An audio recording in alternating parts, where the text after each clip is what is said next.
Forget Silicon Valley. The digital world as we've known it is about to get a major rewrite. While U.S. tech giants were busy dominating the headlines, two of America's closest allies just quietly forged a pact that changes the rules of the internet.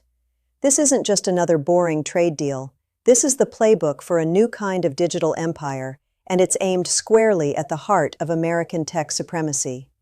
It all started with a single agreement, an announcement made in Toronto in early March 2026 that sent shockwaves from Washington, D.C. to the boardrooms of big tech. Standing side by side, EU Trade Commissioner Maroš Šefčovič and Canadian Trade Minister Maninder Sidhu launched formal negotiations for a Digital Trade Agreement, or DTA. On the surface, it sounds bureaucratic, snoozeworthy even. But don't be fooled. This agreement is a geopolitical power play. It represents the most coordinated and ambitious challenge to America's decades of digital dominance that we have ever seen. This is the story of how the old digital order is being taken apart, and how a new empire, built on shared values and strategic necessity, is rising to take its place. To really get the magnitude of what just happened, you have to understand the world it's disrupting.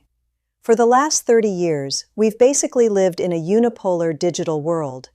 The architecture of our online lives, the search engines, the social networks, the cloud servers, was overwhelmingly designed, built, and controlled by a handful of companies in a 50-mile radius of San Francisco. This wasn't an accident.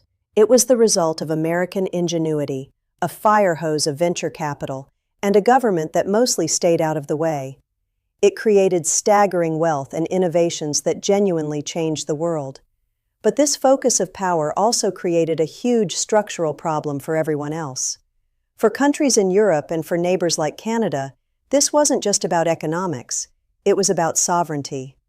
The problem really breaks down into three areas of dependency.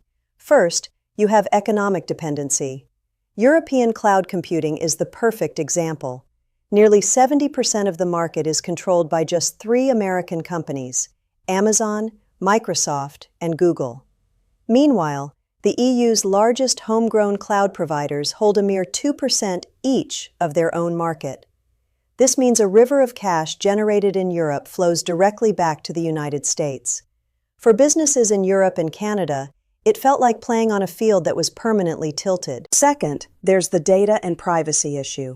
For years, the default setting was that global data would be routed through and stored on American servers. This created a profound sense of vulnerability. The Snowden revelations proved that data held by U.S. companies could be accessed by U.S. authorities. Then, the U.S. Cloud Act of 2018 made that official, giving U.S. law enforcement the power to demand data from American tech companies, no matter where it was stored. For European leaders, this was a nightmare. How can you promise your citizens privacy when their data is subject to the laws of another country? Finally, and maybe most importantly, this created a strategic vulnerability. When your critical infrastructure, from government communications to financial systems, runs on tech owned by another nation, you are fundamentally dependent on that nation's priorities.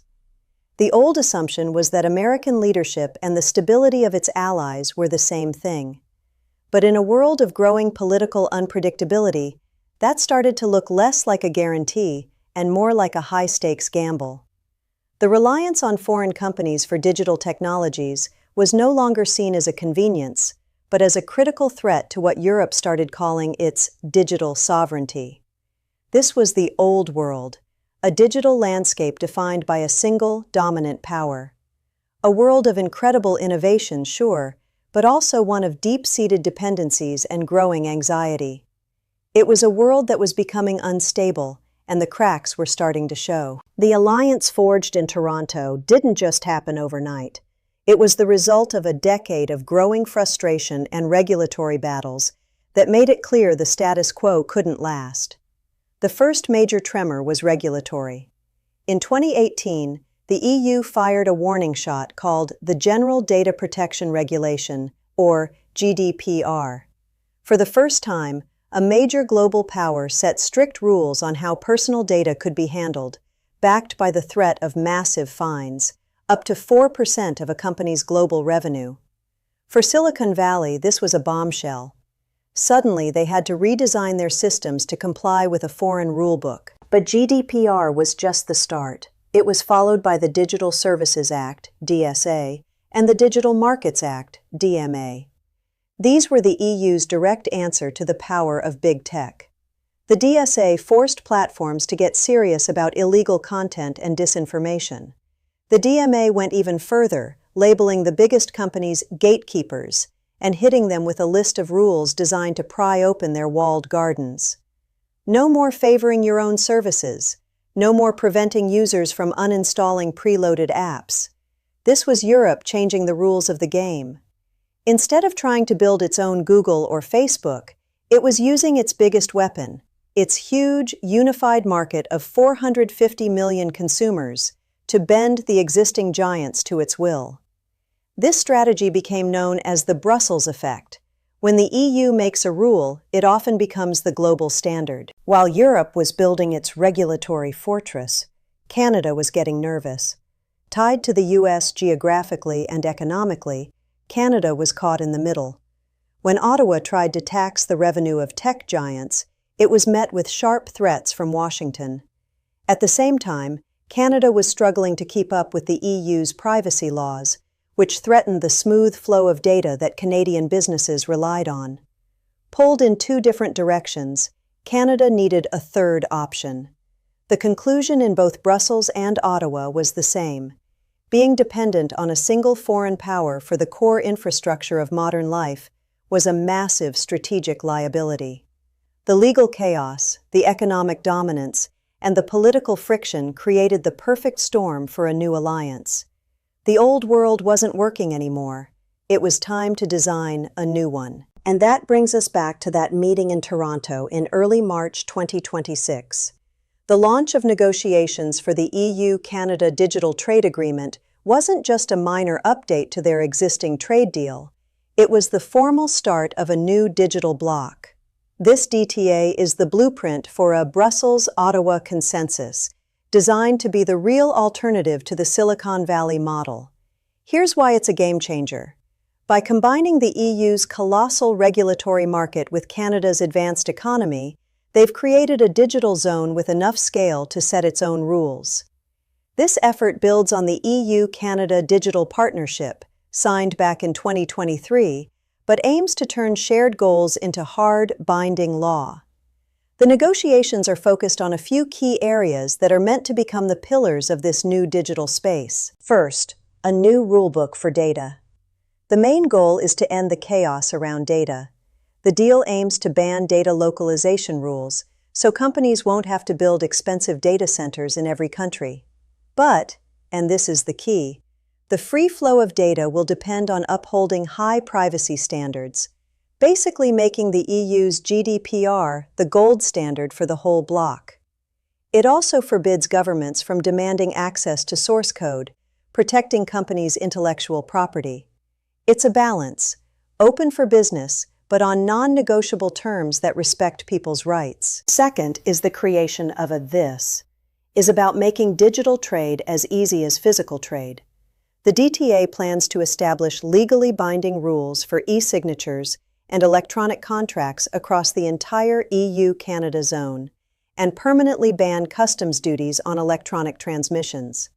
It sounds technical, but it's huge. It gives businesses, especially smaller ones, the legal certainty they need to trade across borders without drowning in red tape. Third, the Alliance is presenting a united front on AI and emerging tech. This is where they're looking to the future. Both the EU and Canada are committed to a human-centric approach to artificial intelligence. Alongside the trade talks, their digital partnership is harmonizing their approaches to AI, cybersecurity, and even quantum computing. They're working together to build resilient semiconductor supply chains and exploring new secure subsea internet cables through the Arctic, literally hard-wiring their alliance. Finally, the fourth pillar, empowering the consumer. At its heart, the Brussels-Ottawa model is built on consumer trust. The DTA is designed to introduce strict protections against spam and reinforce the privacy rights of GDPR, giving people real control over their data. By creating a safe online environment, the goal is to boost consumer confidence, which in turn fuels the whole digital economy. Taken together, these goals form the constitution of a new digital empire. It's a model that champions openness, but not at the expense of privacy. It's a market powerful enough to not just exist alongside the American model, but to challenge it on the world stage. The launch of these negotiations isn't just a political statement. It fundamentally alters the global tech landscape. It creates a new set of winners and losers and forces a major reality check for the titans of Silicon Valley. For U.S. big tech, the world just got a lot more complicated. Companies like Google, Meta, and Amazon can no longer treat the world as one big, unregulated market. They now face a second, massive, and highly integrated bloc with its own legally binding rules. The Brussels effect has officially gone intercontinental. The cost of not complying isn't just a fine anymore. It's being locked out of 2 continents. Take the cloud. A U.S. provider will now have to guarantee that its European and Canadian data is protected to the GDPR standard, firewalled from U.S. surveillance laws. This will likely accelerate the trend of sovereign clouds, data centers physically in the EU or Canada and legally separate from the U.S. parent company.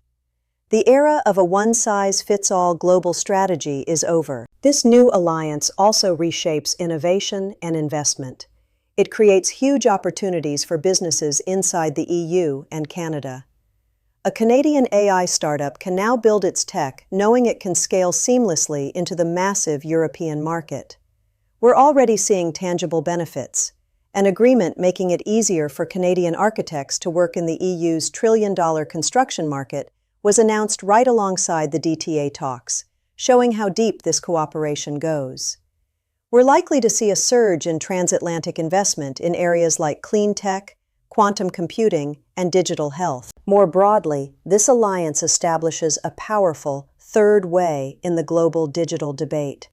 For years, the choice was between the American model of corporate-led innovation and the Chinese model of a state-controlled, surveillance-heavy internet. The Brussels-Ottawa Consensus offers a democratic, human-centric alternative. It argues you can have a vibrant digital economy without sacrificing privacy and fundamental rights.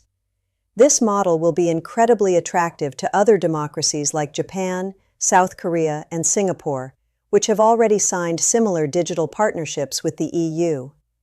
We may be seeing the birth of a coalition of techno-democracies, with the EU-Canada axis at its core. The geopolitical timing is also impossible to ignore.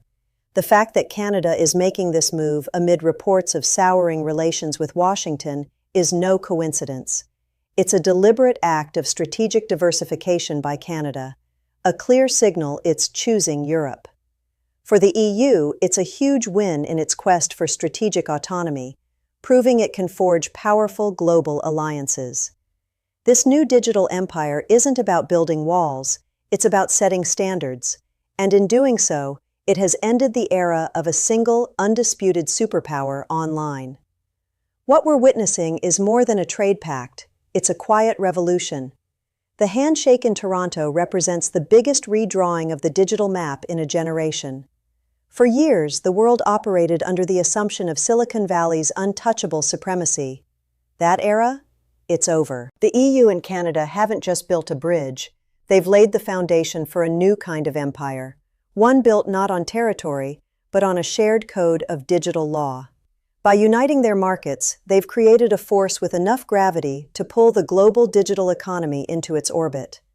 They have meticulously turned their anxieties over privacy and tech dependency into their greatest strengths.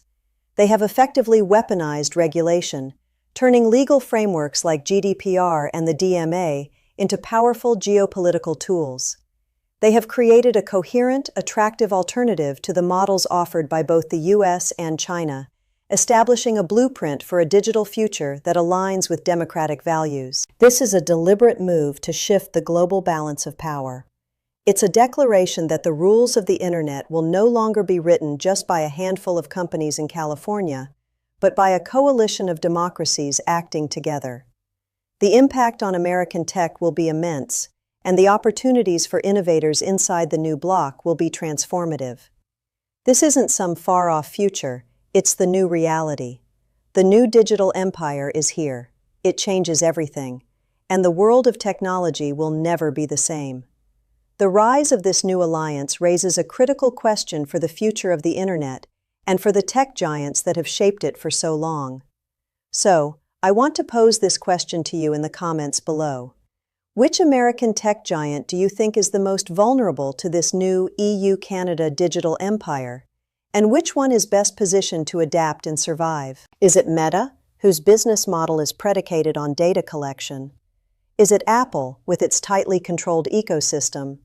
Or is it Amazon and Microsoft, whose cloud dominance is now directly in the crosshairs? Let me know your thoughts down below.